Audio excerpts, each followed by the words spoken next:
First question from Courtney of the Los Angeles Times. Thank you, Mr. President. Your top economic priority has been to build up U.S. domestic manufacturing in competition with China.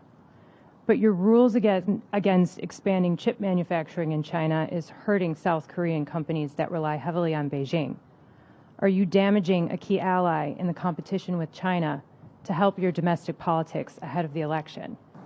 My desire to increase U.S. manufacturing and jobs in America is not about China. I'm not concerned about China. Remember, America invented a semiconductor. We invented it. We used to have 40% of the market.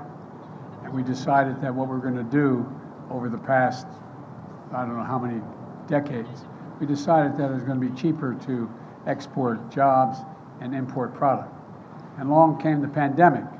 And the pandemic taught us that we used to have, as I said, 40% of the market just some years ago. Now it's down to 10%.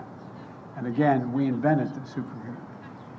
So I decided to go out and see what we could do to increase our hold on the market once again. And so what I did was I went around the country, as well as in addition to passing the Chips and Science Act, I, in fact, visited countries around the world. And two significant South Korean companies decided they were going to invest billions of dollars in chip manufacturing in the United States. It wasn't designed to hurt China. It was designed so we didn't have to worry about whether or not we had access to semiconductors. For example, during the pandemic, what happened was all of a sudden everybody started to learn the phrase supply chain. A year ago, no one knew what the hell everybody was talking about when he said supply chain. A year ago, no one knew what the hell everybody was talking about when he said supply chain. What are those? But now they all know. And we lost access to these semiconductors. Chips and Science Act, and long-term investment in semiconductors. Extremely sophisticated semiconductors.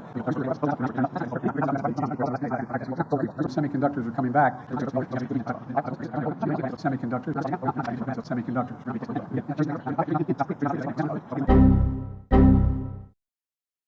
And Arlette, I mentioned President Biden in the Rose Garden yesterday during that press conference. There was also a moment in that press conference where a photographer captured the notes that President Biden was holding in his hand. And there appeared to be one with the reporter that he was going to call on, the first reporter he called on during that press conference. And now there are allegations about whether or not he had the question in advance. What is the White House saying about what happened here? Well, Caitlin, it's not uncommon for the White House to prepare these types of briefing materials for the president, but it's the level of specificity that is in the spotlight in this moment. As you noted, that note card included the name and photo of a reporter and also a possible question. Now, it's worth noting that her question was not identical to what was on that note card, and her outlet says that they did not submit any questions to the White House ahead of this press conference. Wrong. But we have seen the president in the past carrying around these note cards with details about the events, where he needs to go, the people that he's meeting with. Now, these types of moments are things that Republicans have seized on. These types of moments are things that Republicans have seized on. Especially as they have tried to highlight President Biden's age. Yesterday, President Biden said that he took a hard look at his own age when deciding to run in 2024. He ultimately decided to move forward with that re-election, and he has said it will be up to the voters to decide whether he deserves a second term. With regard to age, I can't even say, I guess how old I am, I can't even say the number. It doesn't register with me. And but the only thing I can say is that one of the things that people are going to find out is they're going to see a race and they're going to judge whether or not I have it or don't have it. Thanks, Green.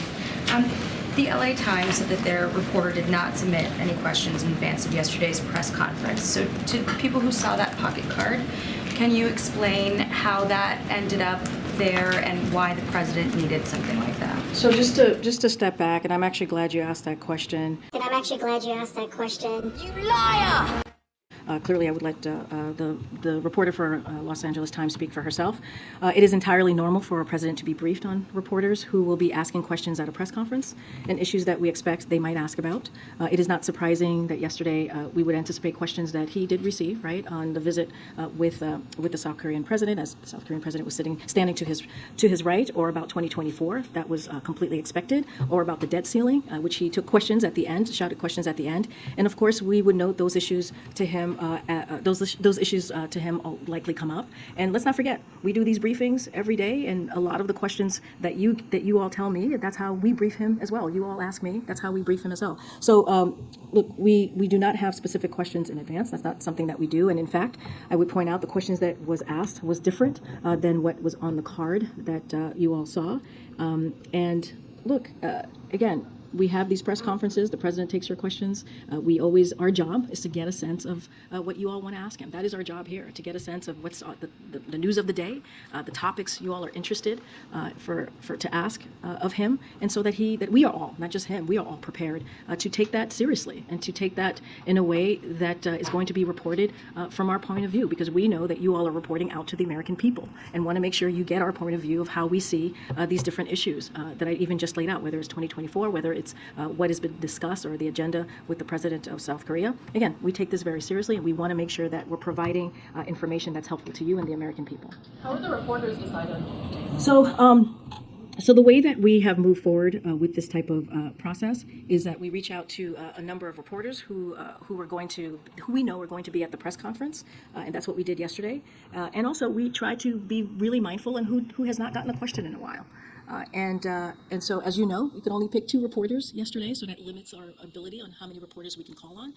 Mary's not here, but I can say one of the reasons that we picked Mary is because she was just named chief White House correspondent for ABC and had not gotten a question in some time. And we picked the Los Angeles Times, which has not gotten a question in some time. And I want to add that the fact that California has the largest South Korean American population in any state in the country, and LA has the biggest population of any city in America, and LAT is the biggest daily paper serving that population. So we are mindful on who we pick and who we want to communicate out to. And so that's how we move forward with Mary and Courtney.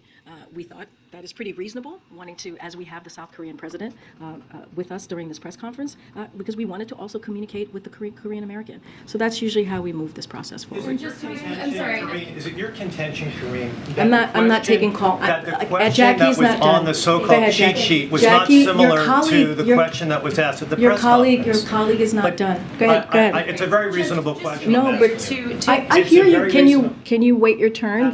Thank you, John. I appreciate that. I really do. Go ahead. Thank you. Go ahead, John. And just to be clear, people, skeptics who saw the card and saw the question number 1 and might think that that is a signal that it was pre-organized. Did the president have other questions that he was prepared, had similar talking points in case he was asked something on other topics in that same? Jackie, I'm going to be, as someone who is part of his of the prep briefing with the president for these press conferences as his press secretary, we talk about an array of topics that could potentially come up, and that's what we do. Just at the end, there was shouted questions, and he took those shouted questions.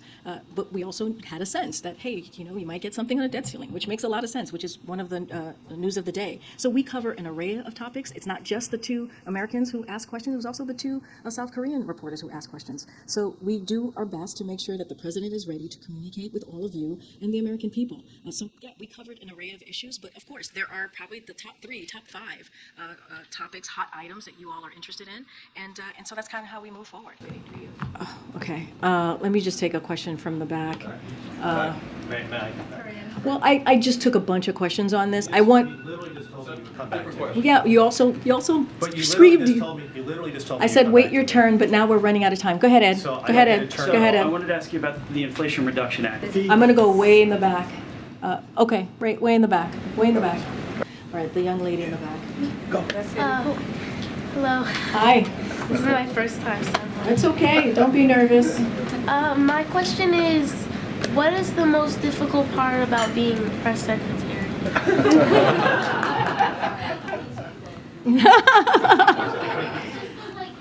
inspiring to me. And, you know, maybe I want to be a press Oh, you should definitely be press secretary. Oh my goodness, I would love that. I love that me being here inspires you to be press secretary. And I have to say, that is the most beautiful thing that I've heard today.